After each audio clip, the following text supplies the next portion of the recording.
evening. Welcome to News at Night for Friday, February the 5th. I'm Colette Linden. I'm Craig Huckerby. We currently have 25 centimeters on the ground. We could double that by the end of the weekend. And then we have some cold temperatures to tell you about. All that's coming up. Premier Doug Ford will announce details on reopening Ontario's economy next week, the Labour Minister said today as the government debated whether or not to extend the province's state of emergency. Monty McNaughton did not provide further specifics, but his comments came before Ford and his cabinet were to meet to discuss the emergency order that is set to expire on Tuesday. Ontario's Solicitor General's office said no decisions have been made regarding whether to end or extend the emergency order. A provincial lockdown was imposed in late December and was followed by the state of emergency and a stay-at-home order that took effect January the 14th as COVID-19 rates surged. While cases have since declined, public health officials have said the spread of more contagious variants of COVID-19 are a concern. Christopher Plummer, who was among the greatest Canadian actors ever to grace stage and screen, has died. Plummer died Friday morning at his home in Connecticut with his wife Elaine Taylor by his side, and said Lou Pitt, his longtime friend and manager. In a career that spanned over 6 decades, including the iconic role of Captain Von Trapp in the film The Sound of Music, Plummer won an Academy Award at 82 for Beginners, a film about a widower who comes out of the closet late in life while dying of cancer. Plummer made his way to Sault Ste. Marie for the filming of Remember. He had been nominated twice, captured 2 Tony Awards amongst 7 nominations, and also took home 2 Emmys. He earned a reputation as one of the great classical actors of modern times without attending a prestigious theatre school. Hearts for Mental Health and Addictions is a newly formed working group in Sault Ste. Marie committed to ensuring that our community obtains a residential withdrawal management service site. The goal is to provide residents with mental health and addictions issues comparable to that of other communities of our size, and to develop a strategy to build the human resources capacity and address our level of need. Ross Romano held a Zoom meeting this morning to announce this working group. There's been no shortage of advocacy to find a solution. I've heard the cries for help and the demands for answers. I too have been fighting since the first day that you elected me. Please know that we are in this fight together. Please know that I've been in this fight with you all along, and that I will not stop until we have secured a level of service that is comparable to other communities of our size. I don't think that's too much to ask. And while we have been able to secure some modest investments that have gone a very long way, I cannot say that we have that level of service today. Vic Fedeli is the Minister of Economic Development, Job Creation and Trade, and he issued a statement in response to today's monthly employment release by Stats Canada, stating that employment in Ontario decreased by 153,500 in the month of January. In the last 8 months, Ontario's employment has increased by 739,800. This month's employment numbers underscore the significant economic impacts of COVID-19.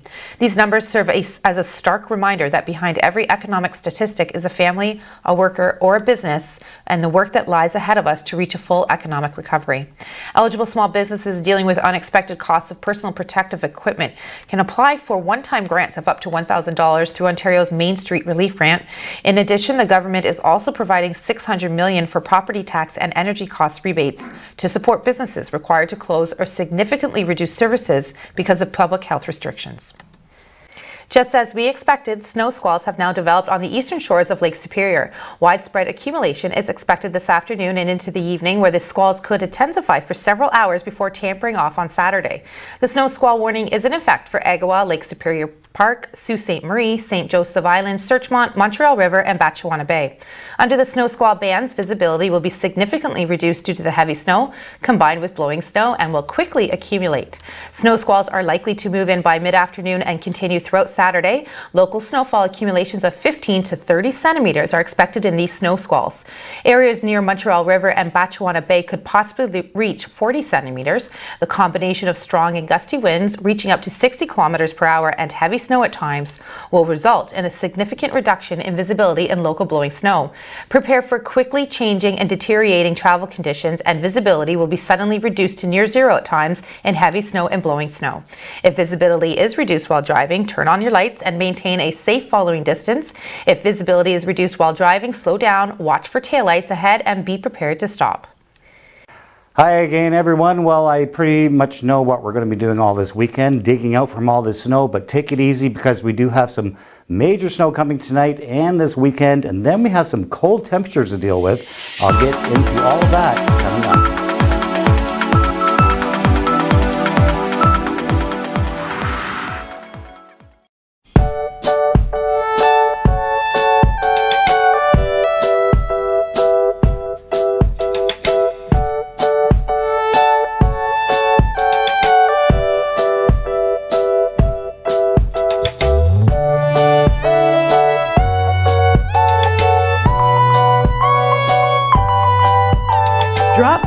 one of our 3 Sault Ste. Marie locations. You do life, we do taxes. 20 years ago, a little friend of ours got a lot of attention from Canadians. The idea of a tiny hippo that could actually be living in our homes got us talking about how easy it is to be fooled by what we see. Today, the internet is full of things that look just as real. In our digital world, we need to think smarter and double-check before we believe anything we see. Find out how at breakthefake.ca.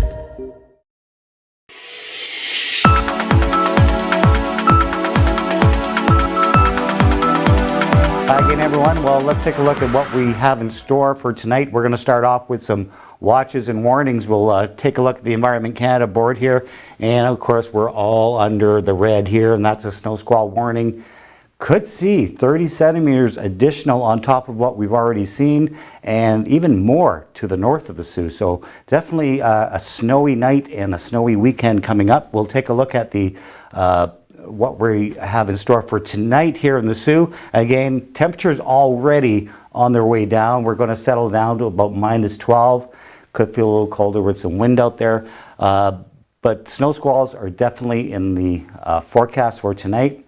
Not widespread at this point. There could be some localized heavy snow squall activity, and some of us might just see some light flurries if we're lucky. But right now the call is for 15 to 20 centimeters just from tonight. So we'll take a look now at the radar and we'll show you what's going on. Right now it does seem like it's going to miss the Sault, but as it's shifting winds, we're going to see that period of snow squalls. So again, we may get away with only 2 to 5 centimeters here in the city, but around the city, up towards the north, the call is up to 40 centimeters between Hayden and Wawa. So definitely heavy snow squalls on the North Highway tonight. And again, we could see some heavy snow squalls develop here in the Sault too. We're not totally out of the woods, but just be mindful of that. So we will show you the systems map or the satellite shot of where we are right now. This is the system here. A lot of cold air coming in. This is the first wave of the polar vortex. We're really going to start feeling it next week. But as that air comes over the warm waters of Lake Superior, which is completely wide open, it's usually frozen at this point. It's wide open right now, so that's why we're picking up some substantial lake effect and lake enhancement showers. And for the whole month of February, we could be doing that. So now we'll take a look at the systems map for tonight. You can see the low is still here. We're still going to see those showers develop off the lake. And again, it's going to be hit and miss depending where you are. If we advance to Saturday, not much of a change. If we move this map to Saturday afternoon, you can see we're still under the influence of some lake enhancement and some lake squalls. So we could pick up additional snows Saturday into Sunday, about 5 centimeters at this point. So this is the forecast for the next 3 days starting tomorrow. Flurries and snow showers linger on into the morning. Again, accumulation could be anywhere from 5 to 20 centimeters when you wake up. I know it's pretty vague, but that's snow squalls for you. Temperatures though, we're only going to be reaching a high of -9, -11, even cooler on Sunday. And that's when the second wave of the polar vortex starts coming in and really putting that grip, that winter grip, back into northern Ontario that we have kind of missed for the most of the winter. And all of next week we have a threat of lake effect showers. We don't see any major snow systems on the forecast for the next 10 days, but we do see that hit and miss snow squalls and lake effect snow showers all day or all week next week with those colder temperatures. So have a great weekend. Enjoy your shoveling. Jacob and Colette are next with sports.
we got through the week. Yes. Well, we have one more to go. We're still finishing off this news at night.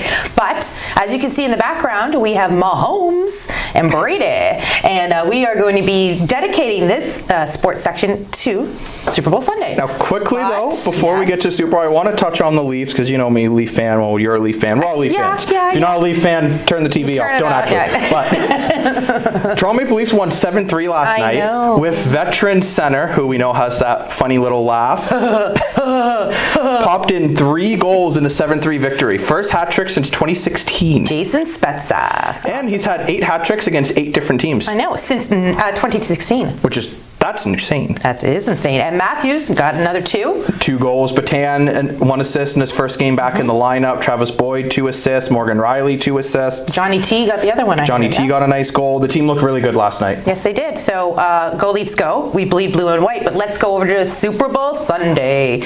We are going to have the entire breakdown right here. Jacob, our sports analyst, has all your coin tosses and whether the ball will be inflated or not and how handsome Mr. Brady will look on Sunday. That's all you for the handsomeness. Okay, I'll get to that. All right, so you want to talk about the halftime show first, or do you want to dive right into the coin toss? Well, quick for the halftime show. Yeah. Weekend, Canadian. Weekend. Woo, speaking of that, Weekend. I heard he's been putting in a ton of his own money for the halftime show. Oh, wow, that's awesome. Yeah, so it's going to be a good show. Really good show. Yeah, let's hope he doesn't have an outfit altercation like Miss Janet. And also, they are going to be honoring all first responders at the Super Bowl, and as you mentioned yesterday, Tampa Bay gave out a bunch of tickets to more first responders. So. Which that's just awesome to see, seeing the way they're appreciating frontline workers for all their hard work and dedication during this pandemic. Yeah, for sure. Okay, mister, let's go. Where do you want to start? First thing I want to break down, as you see in the background, quarterbacks. Okay. This arguably could be the greatest quarterback showdown literally in NFL history. Yeah, we have a returning champion, and we have Patrick Mahomes and a 7-time champion in Tom Brady. Yeah. It's his 10th Super Bowl, is it not? His 10th time going into the Super Bowl, yes. Amazing. With trying to win a 7th. So in this one so far in the playoffs, surprisingly enough, Mahomes has been better than Brady so far in the playoffs. I just have to say it, Mahomes. Sorry, go on. Mahomes hasn't thrown a single interception, has a 73 completion rating, as you see on the graphic, where Brady's only a 55% completion rating with 3 interceptions. So I'm going to give the slight advantage to Mahomes on this one. Okay. But don't count Tom Brady out. No, absolutely. You never know in his bag of tricks. The guy knows how to win. Whether you like him or you hate him, like someone over here, which is me, he knows how to win games. Yeah, he does. So I think, though, this will be close between the 2 quarterbacks, but I think Mahomes has the slight advantage over Brady. Okay, all right. Now, we talked about Mahomes, we talked about Brady. Let's get into the running backs. Okay, let's go. So the running backs, neither one of these teams, their running game has been that strong this season. Okay. But in the playoffs, the Bucs have been able to get some good runs going. They've been able to get pretty consistent running game where the Chiefs, not really. Okay. So I'm going to say the Bucs do have the advantage on the running game, but I'm not expecting a huge running game from either team, even though if either one of these teams can get a solid running game going, I think that'll be a huge game breaker. Okay, so back in grade 8, I played special teams. You know, I was all boys touch football, flag football. That was it. But that's my glory there. What about the special teams for this weekend? Special teams for this weekend. This is a hard one to talk about. Yeah. The Chiefs had the best special teams in the NFL during the season, not in the playoffs. So far in the playoffs, they've missed 2 field goals. They had a fumble at a third line at the third line versus the Bills. Yeah. They've missed an extra point conversion. It's weird to see where the Bucs, their special teams hasn't been anything exciting, but they've been consistent. Okay. They haven't missed a single field goal try since the wild card game. They're not fumbling out in the red zone, which is a huge problem. Yeah. And they're looking together. I still think the Chiefs are going to have a better special teams. I think the Chiefs are going to get their stuff together. Being the Super Bowl, they were here last year. They're going for it again this year. I think they're going to be fine. But this could see the Bucs take advantage there, but I think the Chiefs will. Okay, so I was just going to say that this is the first time that we've had Tampa Bay, or actually the first time a Super Bowl will be in the hometown of the team playing. So Tampa Bay, I don't know who has better odds here. What are the what are Vegas calling for the odds? Do you know? I believe, if I remember right, Vegas is calling for the Chiefs to win. Okay. But Who knows? We'll have to see. So what do the Chiefs need to do to win? Chiefs need to make sure Tom Brady is not comfortable. Okay. Brady has only been sacked 1 to 2 times per game in these playoffs. When Tom Brady has time in the pocket, he will rip a defense apart. The other key point to me is Patrick Mahomes has to be on his game. I want to see smart passes from Mahomes. I don't want to see him trying to make the breakout play every single play. And he's still a young quarterback. I worry he might try to match Tom Brady. Yeah. So like if Brady does an 80-yard touchdown pass, I don't want to see Mahomes come out and try to hit an 80-yard touchdown pass. I want to see Mahomes play his game, get out of the pocket, run when he needs to. But I think if he starts to panic, the Chiefs could be in some trouble. You know, there is also some credit or some validation behind a quarterback as Brady, who's been to the Super Bowl 10 times, who has the experience on. Obviously, the crowds aren't going to be as large or as loud as previous years because of still 30,000 people there. There's still a significant amount of people in the stands. But you know what? To have that pressure at the Super Bowl, you know what I mean? The weekend's going to be there. Like, there's a lot going on. It's under pressure. It is. He thinks going to do a better job at handling that. Well, I think for that, I think you could see Brady taking advantage there. I think so too. As long as he doesn't give any turnovers. He's thrown 7 interceptions. Yeah, I know. That's weird for Brady. Yeah. I don't know if it's just that he's just not as good as he used to be, or he's just not as familiar with his receivers. I'm calling it. I'm calling it. Okay. But Brady, for the Bucs to win, he cannot have any turnovers. No, for sure. Like that is just not going to happen. If he starts turning over the ball, just honestly forget it. Okay. I also think for the Bucs to win, their running game needs to continue to be strong. Okay. Because I think the running game, what that'll allow to do, if the running game's playing well, they're getting good runs, then Brady can do one of his favorite plays, the play action. And that's when Brady can get his deep ball going. And if Brady gets his deep ball going and the Chiefs can't defend it, they could be in some trouble. Okay. Do you want to talk about this coin toss? Which way are we wavering? I'm going to say Buck's going to get the coin toss. I was going to say that too. Coin toss it, lad. Any other predictions for Sunday's big game? I'm going to predict the actual game. Chiefs by either 7 or 10. Okay. It's going to be very close. I do agree with you. It's going to be really close, but I'm going to go even closer and say it's within 3. Within 3. Yeah, but I don't know a winner. I haven't picked a winner yet, but it's going to be within 3. Yeah.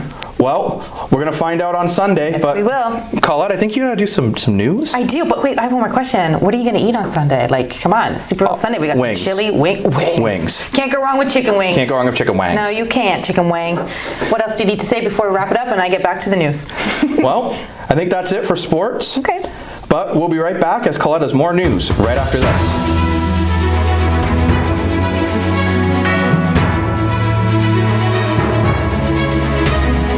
We are at war with a virus, and healthcare troops and first responders are on the front line fighting it every day. Let's join the fight by staying home. Staying home is not a retreat. It's the most brave and aggressive weapon we have against this enemy. Because when we do stay at home, we help prevent overwhelming our hospitals while buying time for our scientists to find the vaccine. And that is how we beat it.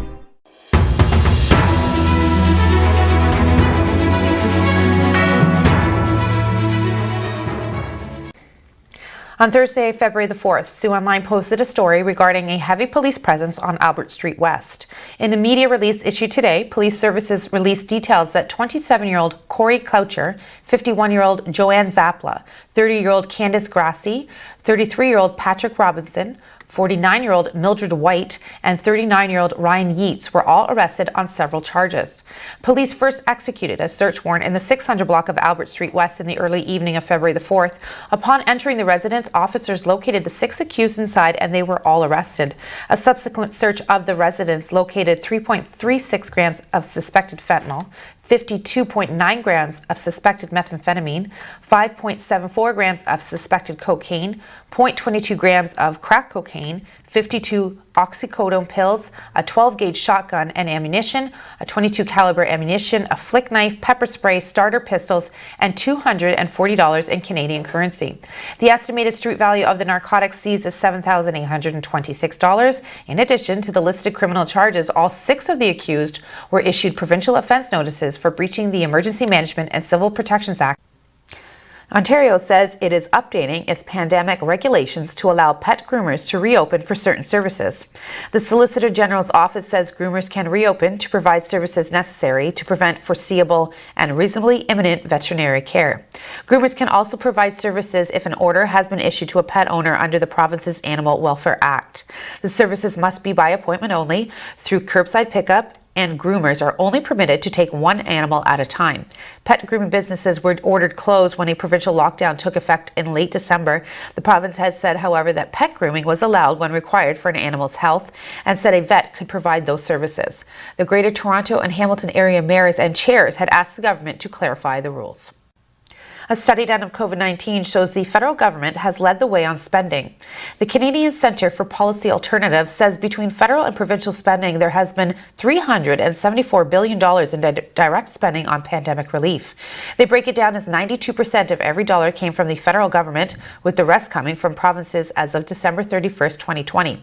In the province of Ontario, the report states about $9,800 will be spent per person on some form of relief, whether it be business or personal. The current contingency fund the provincial government has of funds given to it versus funds spent is about $6.4 billion. Applications are now open for the Ontario government's new 2-year, $150 million Skills Development Fund.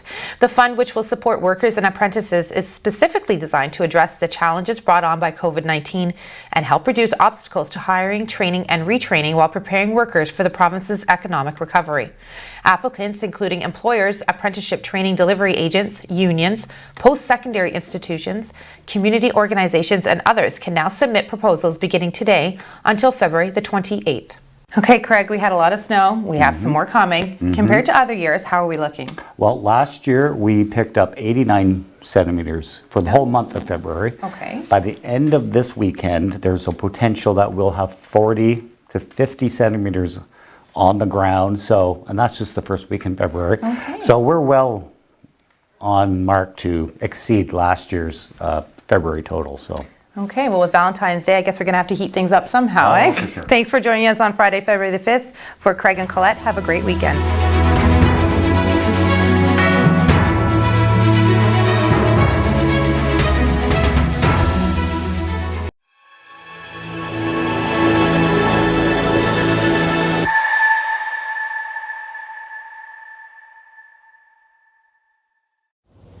The COVID-19 pandemic in Canada is serious. We must continue to practice all public health measures. Follow local guidelines for gatherings, maintain physical distancing, wash your hands, wear a mask, and download the COVID Alert app. If you have symptoms, even mild ones, stay home.